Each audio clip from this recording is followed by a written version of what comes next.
Hey guys, this is Caesar. I'm at a GMC and Mazda dealer here in Albuquerque, New Mexico. And here's the problem that we solve. Boxes of repair orders and parts invoices. Rooms full of repair orders and all parts invoices. Can you imagine trying to find a repair order in these file cabinets? It takes time.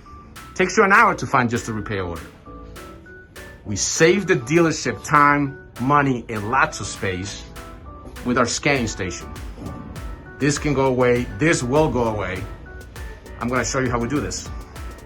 And here's our scanning station, and I'm gonna show you how easily to scan repair orders. You click on the scanning icon,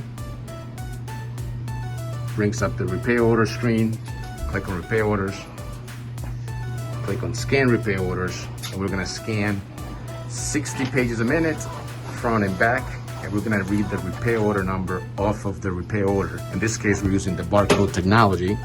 There's the arrow numbers there, and you're done. This now has been converted to a PDF, and now anyone in the dealership can see the contents of the repair order. Pretty simple, easy to use. That's our scanning station.